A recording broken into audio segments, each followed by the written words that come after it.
Do your project managers understand their contracts? Do they know how they're supposed to respond when there's a change or a delay, how that affects their responsibility to your clients, what it's going to cost your organization? The problem for a lot of construction companies is they sign contracts, and perhaps one or two people in the organization understand the implications of that contract, but they're not on the projects every single day, and therefore the people who are executing the projects and are bound by the contract that you've signed are making mistakes as far as fulfilling the duties of the contract, and as a result of that, you're losing money. My guest today is Josh Levy, and Josh is the co-founder and CEO at Document Crunch. Document Crunch is all about empowering everyone in the construction industry to know what is in their contracts. And the nice thing about Josh is that he has experience in the construction industry. He has a CM degree. He's worked for some of the largest contractors in the country, and he started Document Crunch in order to solve the problems that every construction company has around understanding their contracts. You're going to enjoy this conversation. It's very straightforward. It's very practical. You're going to walk away with specific things that you can do immediately to make sure that your people understand their contracts so that you get paid for what you're doing, and you're able to mitigate and manage the risks associated with every single project that you build. So enjoy my conversation with Josh here today. Feel free to share it with other people. And as always, thank you for listening to Construction Genius. This is Eric Anderton, and you're listening to Construction Genius, a leadership masterclass. Thomas Edison said that genius is 1% inspiration and 99% perspiration. If you're a construction leader, you know all about the perspiration, and this show is all about the 1% inspiration that you can add to your hard work to help you to improve your leadership.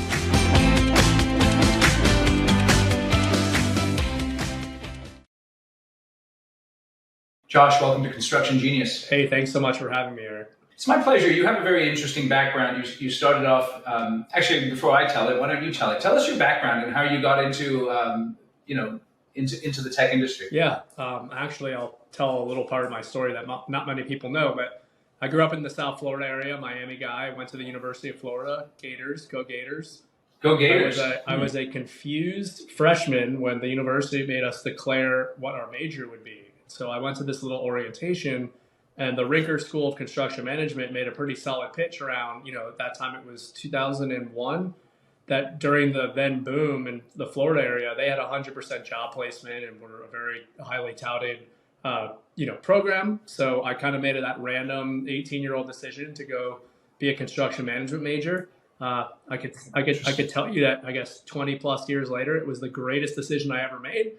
And I'm not sure that I should take any credit for it other than just maybe being a bit, hungover and making a pick of what my major should be. But anyway, I went to the Rinker School of Construction, top construction management program, really one of the top ones in the country. I did internships for a lot of large general contractors. And what I quickly realized, Eric, was I did not want to go be a project manager. I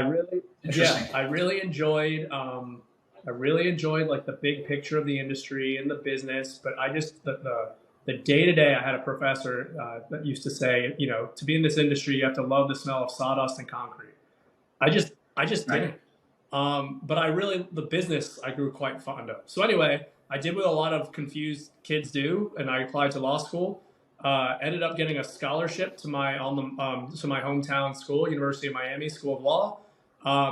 My last semester on campus, and this is the part of the story that not many people know about me, my last semester on campus, a startup emerged at the University of Florida, which was really like a predecessor to, I would say, a Groupon. It was text messages were just becoming a thing in the US, and they were using text messages for mass communication with universities and like emergency alerts for classes being rescheduled. And the way they monetize themselves were creating viral advertising responses in and around college campuses. So it's Slow and Eric's Pizza Shop. You could send out a text message, which was this very novel thing, an SMS message to 100 students and say, come by in the next 20 minutes and get a free slice. just drive that kind of, that very viral kind of mobile marketing that's now become very, a part of our fabric. Anyway, that startup was a few years early, but I had an incredible early experience there. I ended up rising through the ranks and running a large sales team. And after a couple of years, though, I kind of saw some flaws in the product and decided that it was time to kind of get back on my main course. So I ended up going to law school. But I tell you that story because it's a bit of a bookend.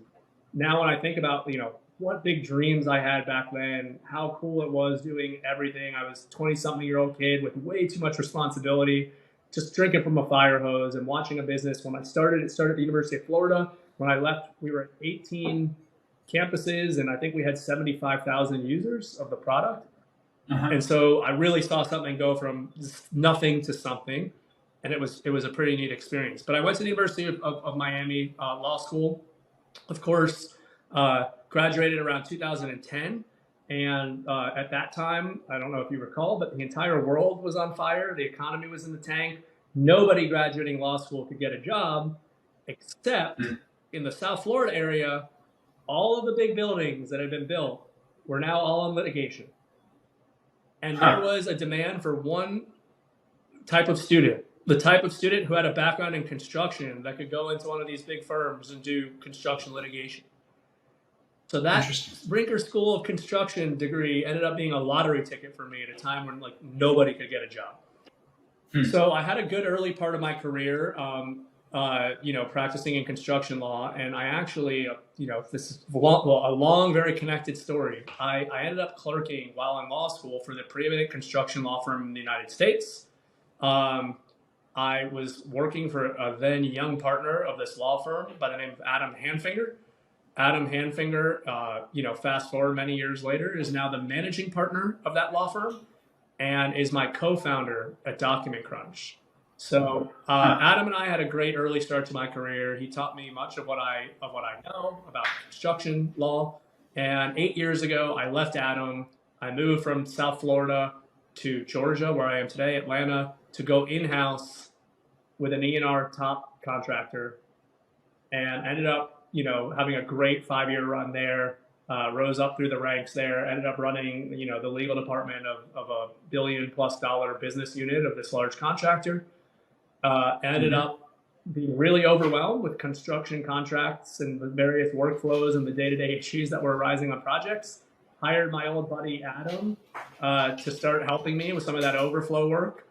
And he and I just started saying, I was a millennial, and part of why I left private practice was I hated that billable hour. I didn't see much value in it. I started challenging Adam to provide me fixed fee work in representing me. He started saying, "Oh my gosh, millennials like you are now running legal departments. This is bad news for me." We started just thinking there's got to be a better way. There's got to be a better way. And then we kind of, stumbled upon this idea of starting to leverage technology to amplify the types of things that we were engaged in on a day-to-day basis. So that's kind of the very long tale of my story, which then ends with me founding Document Crunch. I think it's interesting, just a couple of things to note is just how, I don't know if serendipity is the right word, but just how as we go through life, if we have the right mindset, if we have a sort of a forward-thinking, energized mindset, that our career steps can very much blend together, even though we may not be intentionally trying to do that. We don't have a grand plan or something like that. But there's this connection that can be made simply because of the type of people that we are. It's funny. We've got a couple of executive level hires coming into Document Crunch imminently, and I was just having a discussion with someone on our team as we're just putting some people in different seats on the bus. So the backstory to that, and again, I don't know that I've ever told this publicly. When I came to Adam 8 years ago and said, "Hey man, I love you. You're like a brother to me, but I'm leaving," he looked at me and said, "What the hell are you talking about? You're one of the most disruptive young lawyers we've ever seen. You can sell to anybody. I was developing a nice book of business with him, and he's a bit of a rainmaker today. And I was a part of that. I was a part of that early story." And he said, "What do you mean?" And at the time, and I was wrong, but at the time, as a young, 32-year-old guy, I said, "Hey, I think it's going to be really much more interesting to be on the business side of things." And that was the motivation for going in-house. Well, it turned out that once I got in-house, I really enjoyed what I was doing, and I loved the craft of being a construction practitioner. But it turned out that none of that entrepreneurial spirit really is in that in-house side, because you're a service provider for a business. So Adam was dead right. I was actually wrong. The pretext for making the decision was wrong. However, to your point, but for me being the type of person that I am, I would have never gotten to document crunch. So I had a hunch. I was biased toward action. I took a chance. I actually was wrong, but without that, I'd be sitting down practicing law, in South Florida right now, and there would be nothing wrong with that. But man, am I glad that I ended up on this twisted adventure that I'm on. And so, and I'll carry it a step forward. We're bringing our whole company together for the first time in person in Austin in 2 weeks. Uh-huh. The keynote speaker of our first Crunch Fest that we're ever having is the Austin office leader of my old general contractor. Interesting. Because same thing. Here's a guy, formed a relationship with him. I haven't been at that company now, and I left right before the pandemic. And yet, the relationships matter. You just never know when paths cross. I was just on the phone with this guy yesterday. I haven't seen him in several years, and he was so thrilled to be giving the keynote to my company about just what it was like to build his office up, and what a day in the life of a construction executive is, and just really cool. That's awesome. So I know that you spend a lot of time thinking about the contracts that contractors get into. And so I'd like to ask, what are the biggest mistakes construction companies make when it comes to the whole realm of contracts? I'm a sports fan, and the contract, for crying out loud, we're called contractors, right? The contract. I know. So much stuff happens in construction. It's a dynamic industry, and I don't know what rating we give this podcast. I'm going to assume it's not rated R, but stuff happens on construction projects, and who bears the cost or the consequences of that stuff is totally tied up in the underlying contract that governs the relationship between the parties. So going back to that sports analogy, those are the rules of the game. And I think, just like in sports, a fundamental grasp of those rules allows you not just to stay within the bounds, but it actually allows you to take advantage and optimize your performance. And I think that the biggest mistake that our industry has is generally there is a fundamental disconnect between the very few people in the industry who actually understand the rules of the game and the vast majority of our industry, which just lacks knowledge around what the rules of the game are. And every project is like another game, right? And so that's a pretty big problem when you think about that. Projects are are the lifeblood of our industry. That's how the industry makes money. Yet there's a fundamental lack of knowledge around the rules of engagement on every one of these projects. Okay, so let me ask you that. What are the 2 or 3 repetitive areas that you see where contractors who are very skilled at building a project really lack the knowledge of the rules of the game? Yeah, that's awesome. Construction is such a hard industry, right? So if anyone's been in business for a while, they're pretty skilled at building projects, in my opinion. But, I think that there's a fundamental lack of understanding at the project level that, forget even catastrophic outcomes like, oh, you can sign a contract that will put you out of business, which is true, and I've seen it, and my profession's done pretty well, leveraging that element of the construction industry. But much more insidious to me is at the project level, just the dink and dunk little things that happen day to day where you're just giving away money because you don't have a good grasp of the contract or you lack the confidence to leverage that contract. So it's a beautiful day in Atlanta right now. I'm looking outside, but earlier this week it was very rainy. Do you know how many projects lost how many millions of dollars because the teams just didn't give notice per the terms of the contract the right way? And now, fast forward 3, 6, 18 months down the road, retention is going to be outstanding. They're going to go to the owner and they're going to say, or they're going to go to the GC and say, listen, we were delayed by 8 days. Remember that rainy week in Atlanta when we couldn't do work? And the owner or the contractor is going to say, well, I get it, but per the terms of the contract, you had 5 days to give written notice. You never gave written notice. I know we talked about it, but I don't have notice. So I know I'm holding $50,000. Why don't we settle on like 20? And that little dink and dunk, or another example, Eric, It's the infamous contingency provision in the contract. Okay, you know, Mr. or Mrs. Owner, you know, this is a change, and we have contingency for this.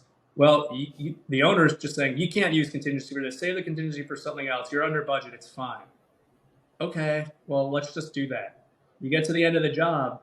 You think the owner is being very generous or judicious with the fact that you gave up that right earlier in the project? Absolutely not. So it's the $10,000 dinks and dunks, the $40,000 dinks and dunks, and that is just the money that goes out. But the friction that also creates between parties is really antithetical to a great smooth business relationship, which I believe is lacking in our industry at large as well. So let me pursue that idea of friction a little bit, because I think sometimes that's one of the reasons why these dinks and dunks occur, is because a project manager, they may not want the friction in the moment. So obviously, you pick your pain in life, right? You either get a little pain now or a lot of pain later. And how does the understanding of the contract then help a project manager to go after those pain points and not avoid those difficult conversations? Well, I think first of all, there is this just like concept, which is outside just the lack of contract understanding, which is to say, right, our industry is one, it's relational, and oftentimes you have people that want to avoid confrontation. That makes sense. But there's a fundamental misassumption that being a confident, substantively right, taking a competent, substantively right position, that I believe, and this is the way I've trained project managers my whole career, if you understand this stuff and you can communicate it clearly, calmly, and confidently, you're actually going to gain the respect of the party that you're working with. And so to your point, it's that lack of confidence and that desire to not create friction that then just leads to like not wanting to push too much. And I used to say, I mean, that's the problem though, Eric. If I was in the room and the owner said, well, you can't use the contingency for that, I would just plainly say, well, Section 4 says that we can use the contingency for this, and this is plain as day. Like, let's not make a lot out of this. Here's your change order. Sign it. Yep. And it's that lack of wherewithal, I believe, that is missing. That's the missing link that project managers or project level folks just generally don't have. It's a lack of confidence and that underlying wanting to stay relational. But I think that knowledge is power, knowledge is confidence, and I think Yes. that it's winning the just like your leadership principles. It's winning the small interactions day to day that add to a compounding, result over time and success over time. And when you come off as prepared and confident, and the party that you're working with understands that you're prepared and confident, guess what? You gain capital for future interactions. Absolutely. Hey, this is Eric. Hope you're enjoying my conversation with Josh. Just want to give you a quick reminder that I have a book. It's called Construction Genius: Effective, Hands-On, Practical, Simple, No BS Leadership, Strategy, Sales, and Marketing Advice for construction companies. Go out to Amazon right now, pick yourself up a copy. If you do, you'll get tons of practical things that you can do to improve as a leader and get your team to improve as a leader. One suggestion I would make is that you purchase multiple copies for yourself and your leadership team. Read one chapter a month, meet for 30 minutes, discuss how you can use and apply each chapter to be a better leader, and see what kind of an impact that has on your business in the next 12 months. Let's get back to our discussion here today with Josh. So let me ask you, Josh, you have experience working in-house for a large GC, and let's say you guys landed a project, and you guys weren't just landing, a $500,000 TI or something. These were multi-million-dollar projects, and you're sitting down with the project executives and the project managers who are about to kick it off. You're the in-house counsel, you're the legal expert, you're the contract expert. What are the 3 to 5 areas that you're making sure that project manager knows exactly what's going on in the contract every single time? I love that you asked that, because I'm going to start this discussion, Eric, with while I was being paid to be that contract expert in an organization, I couldn't get to most of the projects at the level that you're talking about, which was part of the disconnect, and why even the companies that are investing in these resources are still falling short. But for the big ones, I would actually go and do exactly what you just said. I would go and sit down and go through and talk about the issues. So putting aside like the nuanced issues, because some projects have nuanced issues, how do you give notice? What is the change entitlement framework? What do the delay provisions say?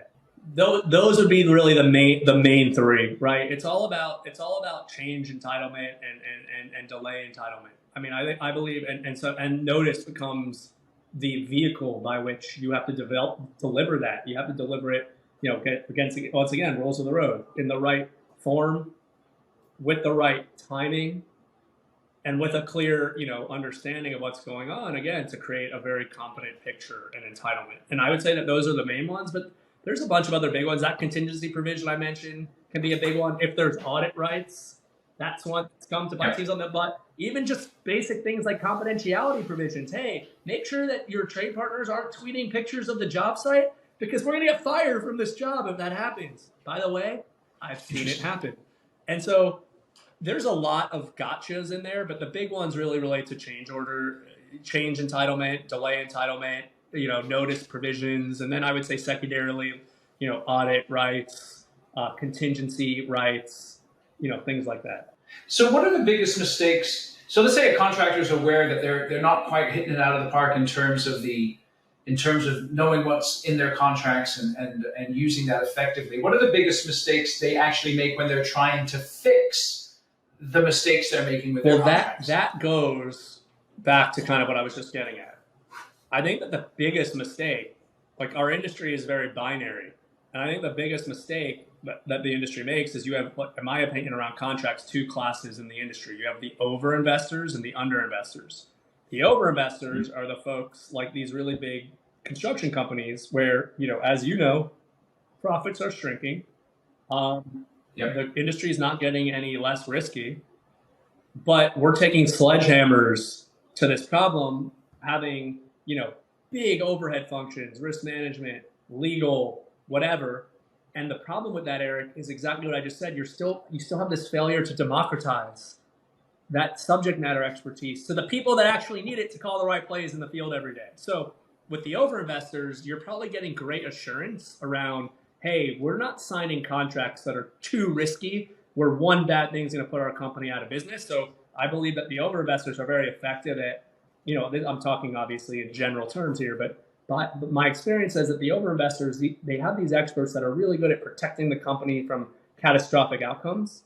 Right. But they're really not great at democratizing that subject matter expertise. They may do a training once a year where all the project managers come in and, they're half asleep while their training's going on, but they're not really properly empowering folks to understand what's going on. So those are the over-investors. And also in the over-investor. So let me just interrupt you. By democratizing, you mean making it easy to understand what's in the contract. Right. Go find me the large contractor, trade contractor, or general contractor, where that contracts expert is going to every single project team and having a project level training in real time as the project's kicking off to ensure that folks are leveraging the contract right. And even if they are, now you have this dynamic where you still have a bunch of construction professionals in the field that do yeoman's work every day. You think that they want to run back to the back office every single day and tell them about all their problems? No, they got the rose-colored glasses on. They're executors. They want to get it done. But if they lack that fundamental understanding that we talked about, they may be making a bunch of silent mistakes that nobody even knows about.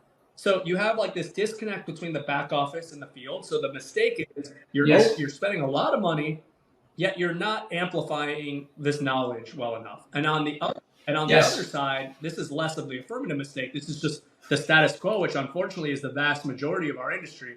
Under-investors. These are people that are using underqualified personnel to protect the company from catastrophic outcomes. And so they're just playing Russian roulette. They're one bad term away from some lawyer like me making an argument, which is a bankruptcy event for them. So they've got a problem in the back office. And guess what? If they don't have anyone in the back office that understands this stuff, they still don't have anybody in the field who understands this stuff. And so I would say the biggest mistake that people make when they try and rectify it, Eric, is swinging too far to that over-investor side. And that is the sweet spot that I was trying to fill when Document Crunch was founded, which is to say, I truly believe that if you can build a freaking skyscraper, or you can do some of the unbelievable work that our industry does, that you can understand your contract. You don't need to be scared of that contract. That contract is not a black box that is too sophisticated for you. And the ability to empower our industry to understand this without having to overinvest in it, and certainly without underinvesting in it, will make us a better industry. It will make our industry less risky. It will make our teams more empowered to make good decisions. It will allow for more aggressive scheduling and better pricing because we're not just putting unknown fat on unknown risk profiles. And ultimately will lead to a more collaborative industry that can communicate calmly and confidently around issues and have mature discussions and better relationships. And that is exactly what we're striving for at Document Crunch. So let me go back to this risk aspect. So it's easy when you come to a contract negotiation. Even the most experienced person can miss details at times. And I'm 6 months into the contract, and all of a sudden I get hit in the head with a mistake I've made. What are the non-negotiable aspects of the contract that you would recommend every contractor looks at prior to signing any contract? What are those areas you must hit and you must be clear on? I mean, I think ensuring that you have an equitable or a fair framework for delay entitlement is probably the biggest thing.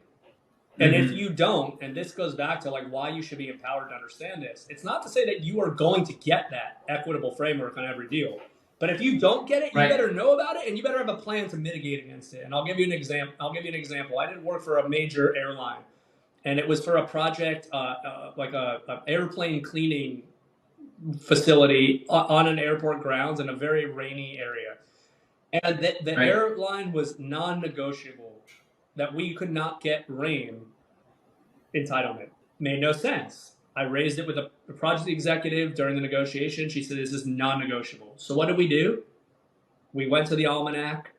We understood what we thought the likelihood of rain would be. We put a 20, 30% buffer on that. We went back to the airline. We said, your schedule just got 3 months longer. And they said, well, why would that ever happen? And we said, pick one. You want no rain, or do you want shorter schedule? So the ability to understand and plan is really important. Yes. And so I would say the delay framework, going back to your question, obviously the stuff that relates to potentially catastrophic outcomes. So you're talking about things like consequential damages, subrogation rights, the insurance kind of framework, all really important as well. And then just making sure, candidly, that the team is aware of how to leverage entitlements, because again, it's construction. Things happen. Who bears the cost of that? Whose pot that money comes out of is completely dependent upon what levers you pull when stuff happens. But I would say that there's a few catastrophic type of things like consequential losses, waivers of subrogation, the indemnity, the insurance requirements. That's how you keep your company in business. And then there's the execution issues like entitlements for delay, and then how you leverage kind of those levers when stuff happens. What are some human elements that would cause you in a negotiation to think, even though the language of this contract is something that I'm comfortable with, because of the type of people I'm negotiating with, I don't think it's a good idea for me to move forward with it? That is an amazing question. And, I think that a lot of this tends to swing with the state of the industry, right? But I think, look, I've been very fortunate, especially on the in-house side. I came from an organization that was very value-driven. And I think that I look for, whether I'm dealing with new investors or your customers at Document Crunch or strategic partners, so it's the same thing as we would talk about in construction. Yes. First and foremost is somebody who is ethical and transparent. If somebody's going to take a position and be arbitrary about it, that's a red flag. If somebody's going to take a position and be willing to explain their position on that position, it's a much bigger tell as to the type of partner they would be, which, by the way, sounds a lot like what I was talking about project managers needing to be like when they're talking through issues at those OAC meetings or with trade partners or whatnot. So, having a substantive basis to support positions is important. Being ethical is important, and consistent is important. And I think just generally being communicative is important. I would say that those are if someone and when I say being ethical, the idea being like in a negotiation, like if you're taking a position, you need to stay consistent with that position and not switch it around at the last minute or try and leverage something else. That's a big red flag to me. And in fact, recently had to deal with something like that, and we decided to, not deal with someone who was doing that, even though it was a potentially nice deal for my company. I would say that those are the types of things. The great news, Eric, is, and this is, I think, also where project managers maybe lack a little bit of perspective. Once you're in a negotiation, it's usually because both sides want something to happen. And you should not be scared to be true to what it is that you're looking for. Generally, if you can communicate that with substance, you can figure out a way around it. I've had maybe 1 or 2 contracts maximum on the construction side that blew up over an impasse on terms once we were seriously negotiating. Right. And that's out of billions of dollars of projects. Interesting. It's interesting how you mentioned the idea of the economy changing, and that then changes the even the feeling behind a negotiation. And I think it's interesting for many contractors to reflect on how sometimes they get into bad contracts because they have to get a project. The economy changes. They want to keep their guys busy. They kind of turn a blind eye and hope for the best because they need to be able to feed the overhead and keep their guys on board.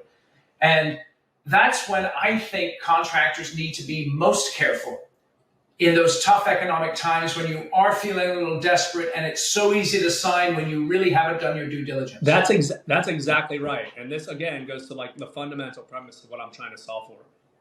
If you don't have leverage for whatever reason, it doesn't mean that you're going to get some great new terms negotiated. But you better damn well be aware of what it is that you're signing for and have a basis to manage that risk. And I think that's what most people, especially the smaller mid-cap companies, totally miss out on, because even in the back office, they're not necessarily, doing the appropriate diligence that they need to do by understanding what they're really signing up for.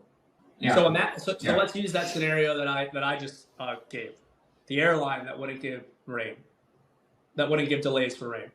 I mean, what happens when there's a disconnect, and whoever figured that out, or no one necessarily paid attention to that, and they've now signed the contract, and now the project's 2-3 weeks late, or whatever it is. I mean, that's a really bad spot to find yourself in, and you've got to plan. There are going to be situations where there's gotchas in contracts.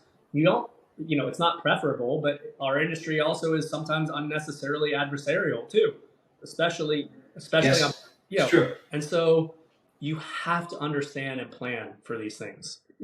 There's no longer an excuse to bury your head in the sand and be willfully ignorant, especially when I hope that we're providing ways to provide more transparency into what's otherwise, traditionally been considered to be a confusing process.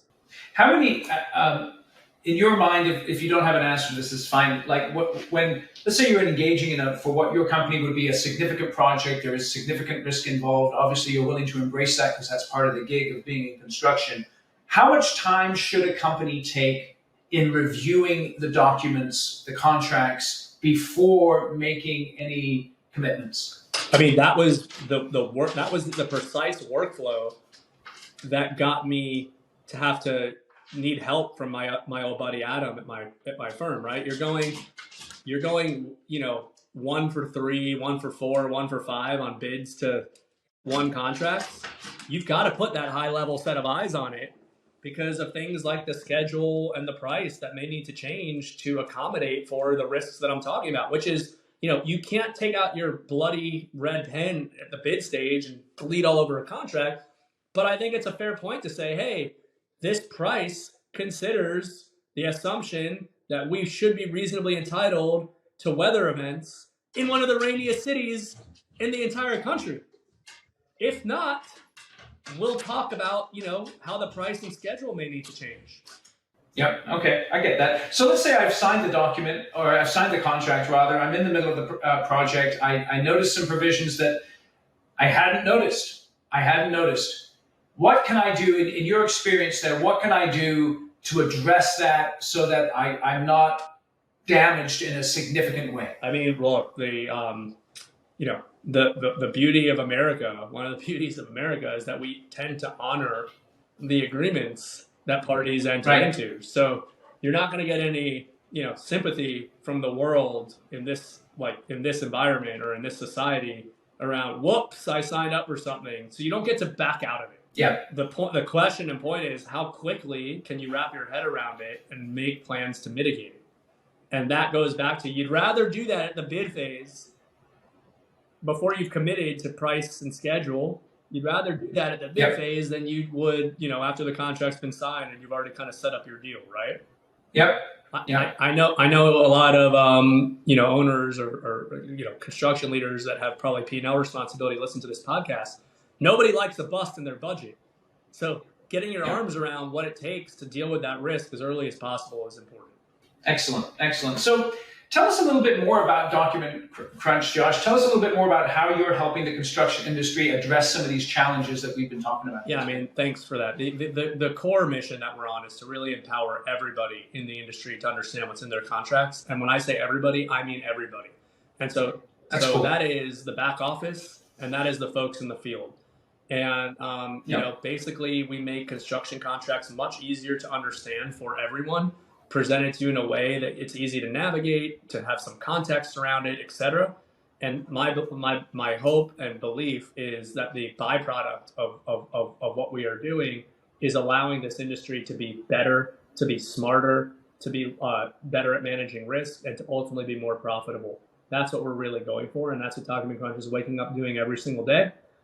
There's a lot of nuance to where we are going to be able to use, data to drive better decisions, to help automate some of these project management workflows so that, we're not relying on humans to get this right every time. But the core value of what we are doing, again, is to take what has otherwise been perceived to be this painful, long, hard to understand process only reserved for the suits in the back office and crack it open and make it easy and digestible and manageable for everyone in the industry.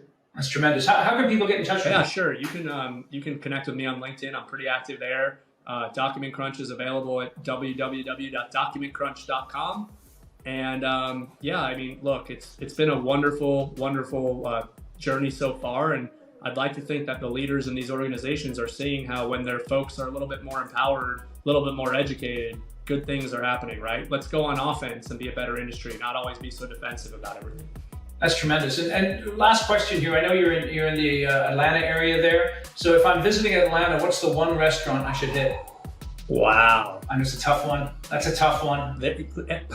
Atlanta is a wonderful, wonderful town with wonderful restaurants. I'm going to take my favorite neighborhood place, which is in the burbs, and say that Thai food and sushi is outstanding. But there's going to be a lot of people out there that are like Atlanta people that are like, what the heck is this guy talking about? So there's a bunch of other really great restaurants as well in town. And it's definitely a good food town. Though I miss my hometown of Miami's food. Miami's food. Yes. Really, really awesome. So did you say the Tycoon and Sushi Bar in Atlanta? That's right.